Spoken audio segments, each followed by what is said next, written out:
So the Feds are meeting again on September 20th and 21st. Are interest rates going to spike again? And what's going to happen to the U.S. housing market? One of the biggest concerns that most people have right now is how their asset is going to be protected, where they're going to live, and how they're going to position themselves to be able to be a single-family homeowner and an end user, or will this be a renter's nation, and will people be renting for the rest of their lives? That's the big question.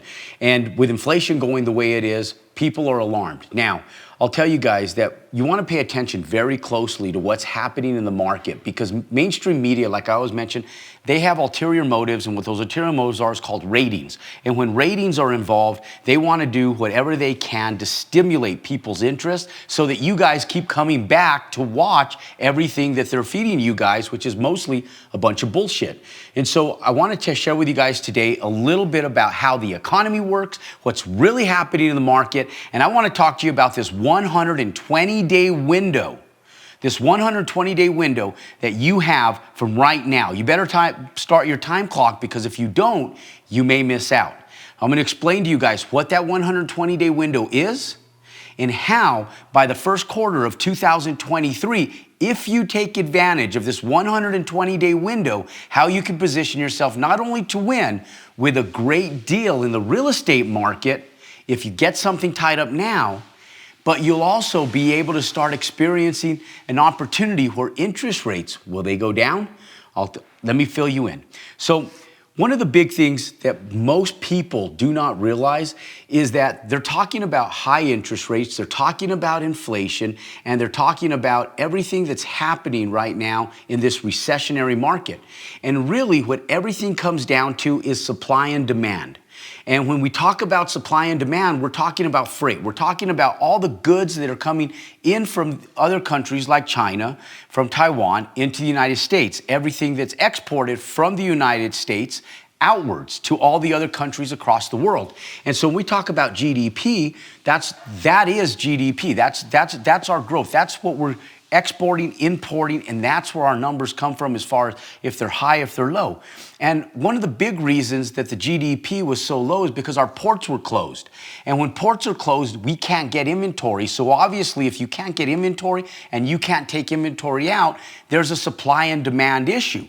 And so what happens is people sit back, and all those construction materials like windows and doors and faucets and everything else that you're ordering for your homes, and everything else, all the commodities from groceries to the clothes that we're wearing, none of that could come in because it's sitting on a boat someplace because piers were closed and we couldn't get the freight off the boats. First, when the US shut down, then China shut down, we had boats floating around both out in China and in the United States. Well, since then, what the media is not telling you is I'm going to explain to you guys how inflation right now is actually come down in historical amounts, and we as the US American people have not even seen it.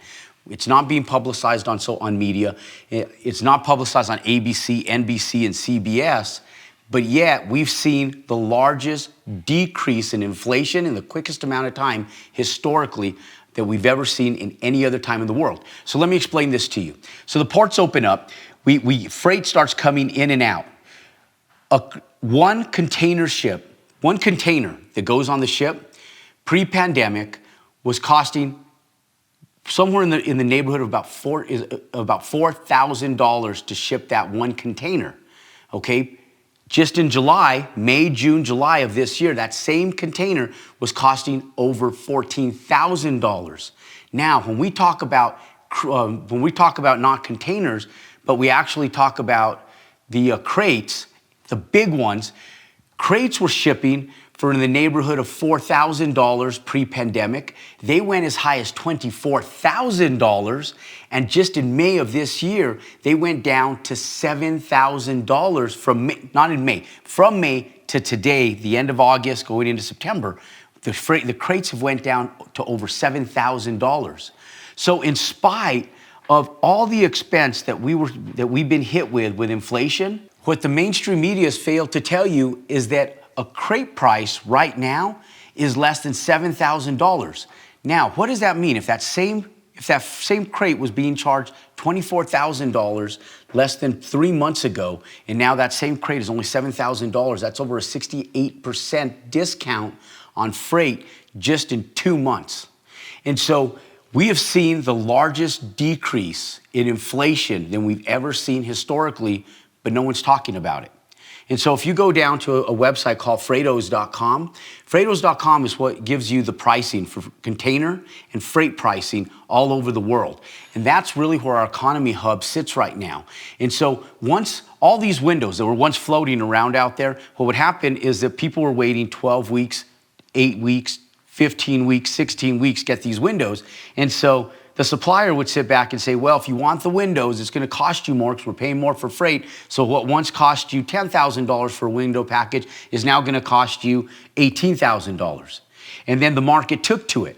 And people were still waiting for these windows. And so they'd say, well, if they're willing to pay $18,000, let's raise them another $5,000. We'll bring them up to $23,000. And people would pay the $23,000. And that's how inflation happens. Same thing with a can of peanut butter, same thing with the clothes that you wear, the shoes that are on your feet, and everything else that's happening with commodities and construction material all over the world. Now, once those windows are released, those boats are floating around out in the middle of the sea. Now, the open port, the boats come in, they start taking all these windows off, all these construction materials, all the commodities.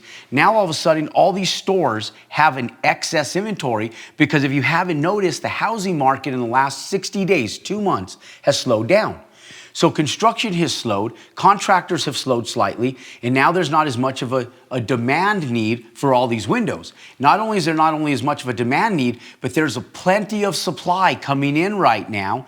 And now if you're a store and you have excess inventory sitting on the shelves, do you want that inventory sitting there or do you want it gone? You want it gone. So if you want it gone, how do you get that inventory moved off your showroom floors or out of your warehouse and out into the general public? How do you get people stimulated to buy again?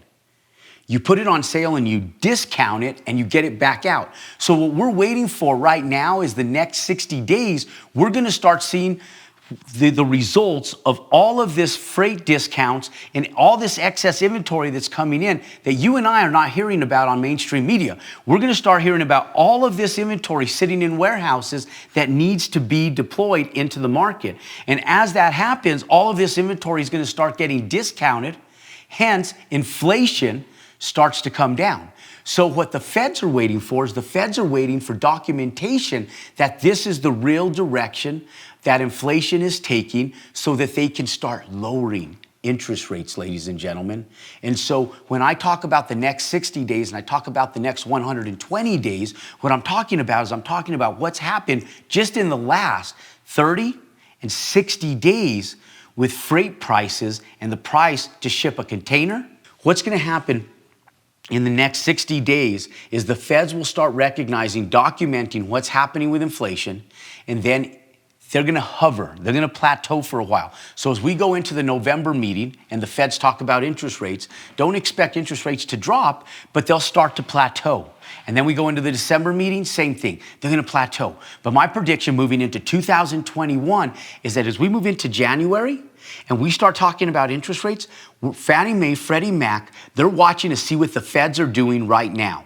And as Fannie Mae and Freddie Mac start watching the feds and they pay attention to what the feds do, if the feds become more comfortable documenting that inflation, the inflationary issues that previously existed are now controllable, they're also going to start dropping interest rates. And so the loan availability to people like you and I that are investing in commercial real estate like multifamily will now hence be able to go in and get a discounted rate on everything that we tied up over the next 120 days. So ladies and gentlemen, what I'm talking about, not only now, but what we're gonna be talking about real estate domination this year in Las Vegas is how to position yourself over the next 120 days. These are probably the most important 120 days that you've ever had historically in your entire life, because this is your time right now while the rest of the general public hasn't hit mainstream media and hasn't realized that inflation has already dropped historically quicker than it ever has in history. And we have this 120-day window that we could take advantage of tying up real estate at a discounted price.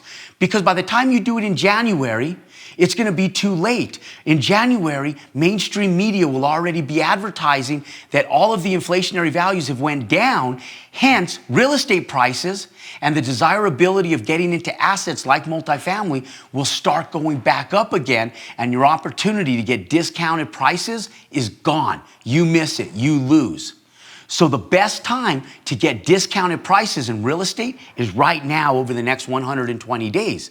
Now, knowing what we already know and knowing that we have high interest rates, we just do a delayed close until the first quarter of the year. As we move into the first quarter of the year and we have a discounted price on the real estate that otherwise we couldn't purchase at that price, what's going to happen is we'll have the opportunity to go in and get better interest rates come the first quarter of 2021. So don't lock in your rates and don't go in and sign on the dotted line. As we move into November, December, and January, tie up your properties, do a delayed close, and then get a discounted interest rate. It's going to be the best strategy that you've ever had the opportunity to take advantage of in this light recessionary market that's going to migrate into an incredibly stable market. We're going to see pre-pandemic 2019 numbers, just stable market numbers as we move into 2023.